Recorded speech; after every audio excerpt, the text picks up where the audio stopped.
इस देश में प्रधानमंत्री कहें कि हमने जनधन खाते खुलवाए, बहुत बढ़िया, बजाओ ताली। और खाते जब खुलवाए तो 500-500 रुपया आपसे डलवाए। अब देश का पॉपुलेशन प्रधानमंत्री हमेशा बोलते रहते हैं, क्या कहते हैं, 125 करोड़। अरे 125 करोड़ में से 50 करोड़ भी यदि खाता खुला तो 50 करोड़ गुना 500 रुपया कितना हुआ? जोड़ते रहिए, सुन्ना डालते रहिए। और एनपीए किसका माफ किया गया? किसका कर्जा माफ किया गया? किसान का।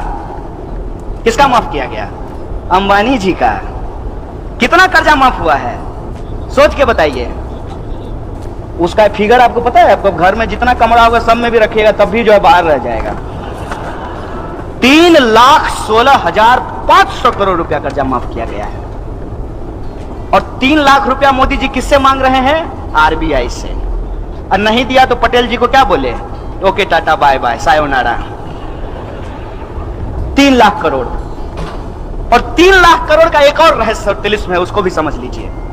जब नोटबंदी की गई तब प्रधानमंत्री ने लाल किले से कहा, बेहतरीन झूठ बोलते हैं लेकिन सामने से देखिएगा ना, आपका दिल कहेगा कि कुछ भी हो, इस बंदे को तो झूठ बोलने के लिए ऑस्कर मिलना चाहिए।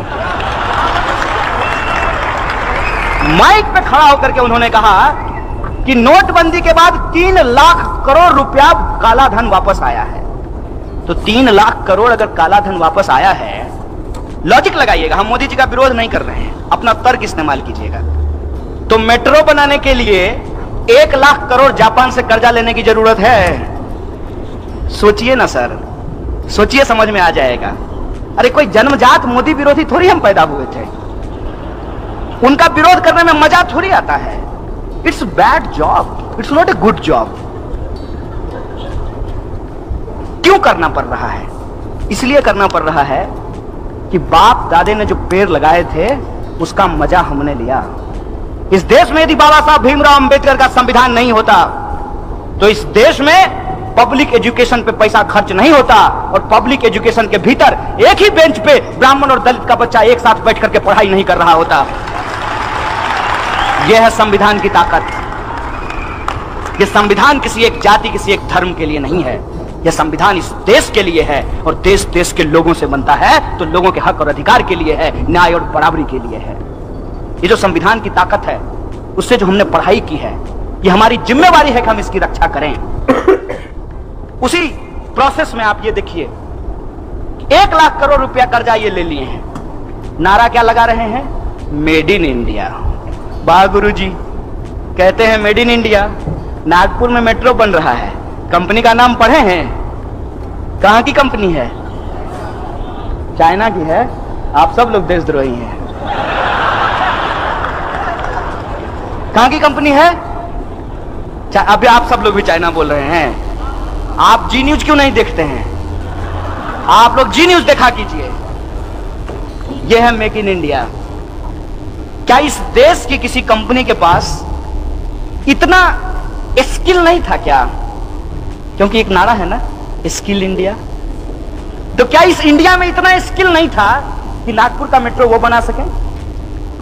नहीं था इनके हिसाब से, क्योंकि ये स्किल इंडिया नहीं है, इसका एस साइलेंट है, यह है एक्चुअली किल इंडिया। और नोटबंदी से इस देश के छोटे छोटे जो उद्योग धंधा करने वाले लोग थे, जो छोटे छोटे व्यापारी थे, उनके उद्योग धंधों को तबाह कर दिया गया, और पैसा आपसे लेकर के पूंजीपतियों को दे दिया गया। और जब आरबीआई ने कहा कि इससे ज्यादा नहीं कर सकते भाई, सितार के तार को इतना ही खींचिए जितना में सुर भी निकले, ऐसा ना हो कि टूट जाए। उर्जित पटेल कहा ओके बाय बाय।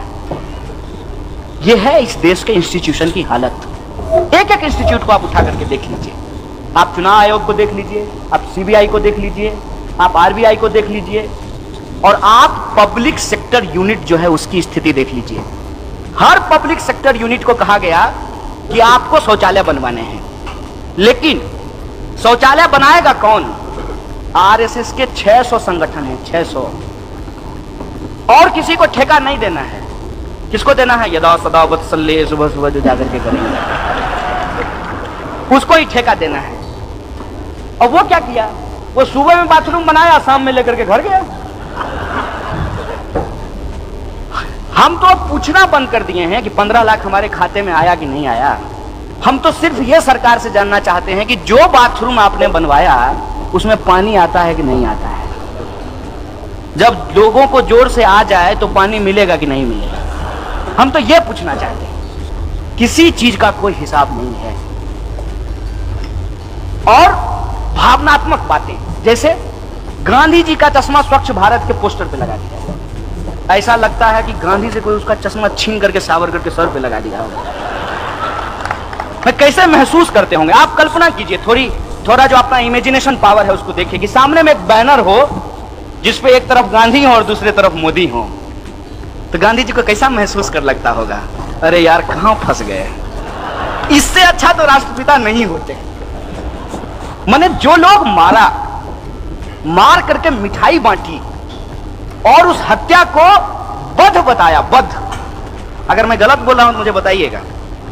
गांधी हत्या को ये लोग गांधी वध बोलते हैं।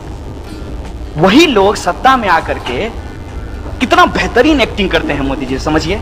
जब वो गांधी पे फूल डाल रहे होते हैं, कितना बेहतरीन एक्टिंग है। कितना बेहतरीन एक्टिंग है जब वो बाबा साहब अंबेडकर के फोटो पे माला चढ़ा रहे होते हैं। क्योंकि उनका सोच क्या है, सोच है उनका कि गटर में उतरने से आध्यात्मिक सुख मिलता है। गजब का प्रधानमंत्री हो यार।